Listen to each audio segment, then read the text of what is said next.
சித்தி பாருங்க சித்தி, சித்தப்பா போனை புடிங்கி வச்சுக்கிட்டாரு. சித்தி கிட்ட கம்ப்ளைண்ட் பண்ணா திருப்பி கொடுத்துருவோம் நினைச்சியா? அதெல்லாம் திருப்பி கொடுக்க முடியாது. என்னங்க நீங்க குழந்தைங்க கிட்ட போய் வம்பு பண்ணிட்டு? வம்பு பண்றனா? இதுங்க ரெண்டும் போய் சொல்லி நம்மள ஏமாத்துதுங்க. ஏங்க அப்படி சொல்றீங்க? நீங்க ஏதோ தப்பா புரிஞ்சிட்டு இருக்கீங்கன்னு நினைக்கிறேன். நம்ம குழந்தைங்க போய் சொல்லாதுங்க. இப்ப சொல்லுது. டேய், நீ என்னடா சொன்ன? போன்ல படிச்சிட்டு இருந்தேன்னு சொன்னேன். நீ என்ன சொன்ன மாயா? நானும் படிச்சிட்டு இருந்தேன்னு தான் சொன்னேன். பாத்தியா உங்ககிட்ட எப்படி சொல்றாங்கன்னு பாத்தியா? படிச்சுக்கிட்டு இருந்தா புக்ஸ் எங்க? எங்கடா புக்கு? புக் எங்க? கையில புக் இருக்கணும்ல. என்னடா யாருகிட்ட போய் சொல்றீங்க? டேய், நான் வரும்போது 2 பேரும் ஜாலியா போனை கையில வச்சுக்கிட்டு வீடியோஸ் பாத்துக்கிட்டு இருந்தீங்க.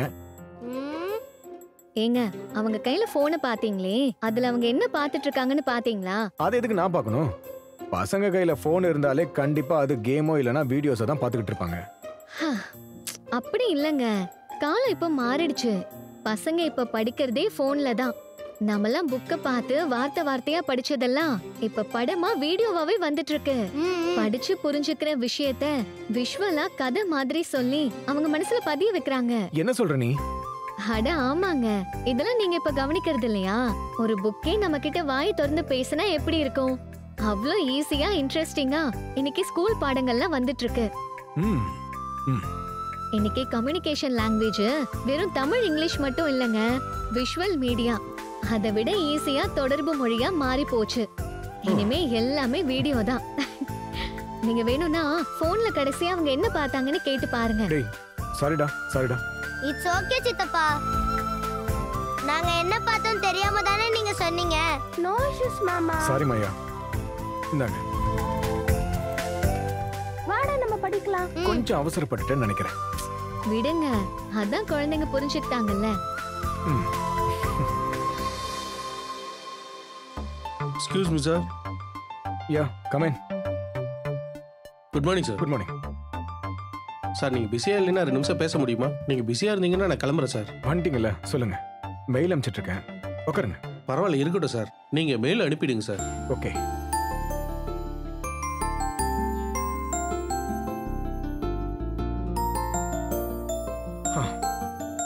சொல்லுங்க, என்ன விஷயம்? ஒன்றும் இல்லை சார், நியூ இயர் வருது. அவ்வளோ சீக்கிரமாவா? அதுக்கு இன்னும் 2 மாசம் இருக்கே. கரெக்டு தான் சார். ஆனால் நம்ம கம்பெனி விளம்பரத்துக்கு அதுக்கு முன்னாடியே நம்ம ரெடி ஆகணுமே சார்.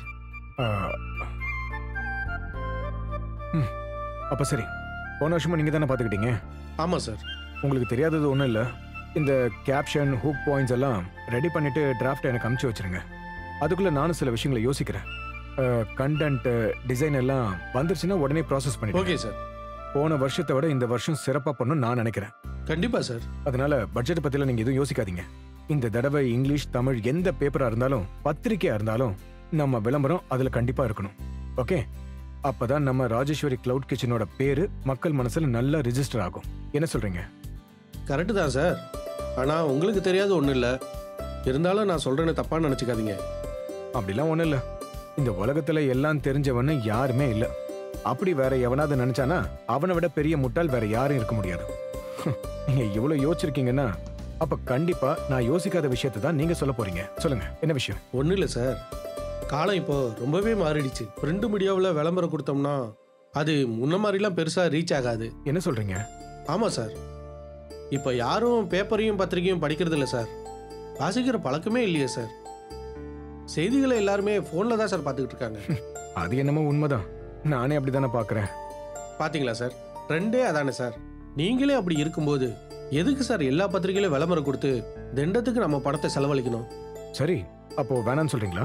Waste sir. அதை விட அந்த பணத்துல டிஜிட்டல் மார்க்கெட்டிங் பண்ணோம்னா 10 மடங்கு அழகா ரீச் ஆயிடும் சார். சரி, அப்ப என்ன பண்ணலாம்னு சொல்லுங்க. சார், இந்த காலத்துல சொல்ற விதத்துல சொன்னாதான் சார் எடுபடும். நாம 10-15 பத்திரிகையில விளம்பரம் கொடுத்தாலும் அதையெல்லாம் சட்டையே பண்ணாம பக்கத்தை புரட்டி போட்டுருவாங்க சார். சரி, பட் வீடியோ போட்டா கூட தான் ஸ்கிப் பண்ணிட்டு போயிடுவாங்களே, அது என்ன பண்ண முடியும்? அதுக்கு தான் சார் அவங்க ஸ்கிப் பண்ண முடியாத அளவுக்கு நம்ம கேம்பெயின் பண்ணணும். கேம்பெயினா? You mean? சோசியல் மீடியாவில் ரொம்ப பாப்புலராக இருக்கிற 2-3 இன்ஃப்ளூயன்சரை பிடிக்கணும் சார். ஓகே. அவங்கள வச்சு தான் நம்ம விளம்பரம் பண்ணணும். அதான் சார் இன்னைக்கு ட்ரெண்டு. அதுக்கு தான் சார் இன்னைக்கு ரீச்சு. 1000 வார்த்தையால சொல்ல முடியாத ஒரு வீடியோல உங்க மனசுல ஆழமா பதிஞ்சிடும். ஓகே. என்ன சார் யோசிக்கிறீங்க? நீங்க சொல்றது ஓகே தான். என் மனசுல இருக்கிறத சொன்னேன் சார். எல்லாம் உங்க விருப்பம் சார். நீங்க என்ன சொல்றீங்களோ அதையே செய்யறேன் சார். சரி, எனக்கு கொஞ்சம் டைம் கொடுங்க, யோசிச்சு நான் என்ன பண்ணலான்னு சொல்றேன். ஓகே சார், ஒன்றும் பிரச்சனை இல்லை சார். நீங்க யோசிச்சே சொல்லுங்க சார். சரி, பாருங்க.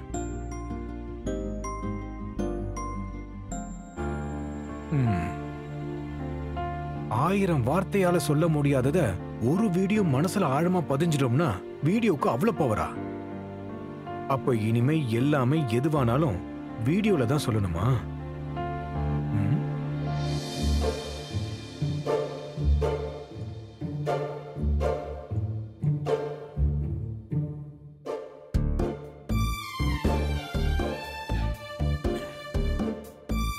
என்னண்ணே தூக்கம் வராம இருக்க போல இருக்கே?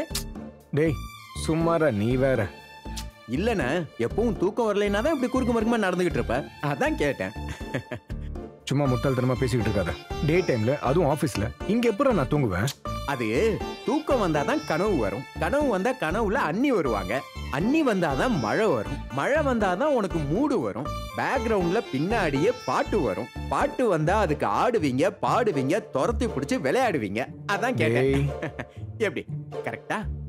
வாய மூடு, வேற யாராவது வந்துட போறாங்க. சும்மா இரு. அட அண்ணனுக்கு வெக்கத்தை பாரு.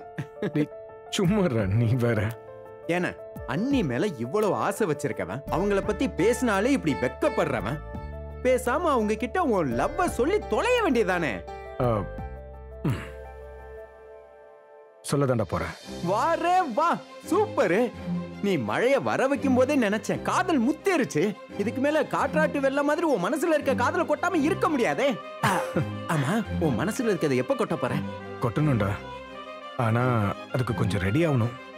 ரெடி ஆகணுமா? அண்ணா தமிழ்லயும் இங்கிலீஷ்லயும் மூணு வார்த்தை தானே. ஐ லவ் யூ, நான் உன்னை காதலிக்கிறேன். இத சொல்றதுக்கு 3 செகண்ட் போதாது. இதுல ரெடி ஆகுறதுக்கு என்ன இருக்கு? கரெக்ட் தான், ஆனா அது சாதாரணமா எல்லாருமே சொல்றதுடா. ஆனா என் கண்மணி கிட்ட நான் அப்படி சொல்ல முடியாதுல்ல. அப்புறம் எப்படி சொல்ல போற? படம் எடுக்க போறேன். படம் எடுக்க போறியா? அண்ணா அவன் படம் எடுத்து ஆடியோ லான்ச் கொண்டு வரவே நாக்கு தள்ளி முச்சந்தில உட்கார்ந்துருக்காங்க. நீ ரொம்ப ஈஸியா சொல்லிக்கிட்டு இருக்க. அப்படியே படம் எடுத்தாலும் அதை எப்ப எடுத்து எப்ப அதை ரிலீஸ் பண்ணி அன்னைக்கு போட்டு காமிக்க போறேன். ஒருவேளை நீ படம் எடுத்தாலும் அதை உங்களுக்கு புரியணும்ல. புரியலன்னா என்ன பண்ணுவ? அது எப்படா புரியாம போகும்? அது எப்படி நீ அவ்வளவு உறுதியா சொல்ற? ஏன்னா என் படத்துல ஹீரோ நான் தான், ஹீரோயின் கண்மணி. எப்படி?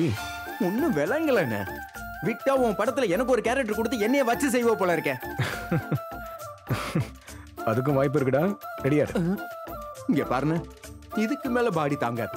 உன் பிளான் என்னன்றத தயவு செஞ்சு உடைச்சு சொல்லு ராஜா. அது ஒண்ணு இல்லடா, என் லவ் அவகிட்ட அழகா சொல்றதுக்கு எனக்கு சூப்பரா ஒரு ஐடியா கிடைச்சிருக்கு. சொல்லு சொல்லு, என்ன பண்ண போற? எனக்கே ரொம்ப எக்ஸைட்டிங்கா இருக்கு, தயவு செஞ்சு சொல்லுப்பா. கண்மணிக்கு தெரியாம அவளோட ஒவ்வொரு மூமெண்ட்டையும் நான் ஷூட் பண்ண போறேன். எதுல? போன்ல தான். சரி, அப்புறம் என்ன, அவளை பத்தி என் மனசுல இருக்கிறத சொல்லி அதை வீடியோவா ரெக்கார்ட் பண்ண போறேன். ரெக்கார்ட் பண்ண போறியா? அப்புறம் இதையும் அதையும் மிக்ஸ் பண்ணி அதை அழகா எடிட் பண்ணி அவளுக்கு போட்டு காட்ட போறேன். அப்ப அவ புரிஞ்சுப்பால. ஆனா அந்த 3 வார்த்தை கிளைமேக்ஸ் அதுதானே. அண்ணா இது வேற லெவல் ஐடியாவா இருக்கே. சத்தியமா இப்படி ஒரு லவ் ப்ரொபோசல் வேற எவனுமே பண்ணிருக்க மாட்டான். உன்னை அண்ணன்னு சொல்லிக்கிறதுக்கு எனக்கு எவ்வளவு பெருமையா இருக்கு தெரியுமா? ஆனா எப்படி நீ இப்படி ஒரு ஐடியாவை யோசிச்ச?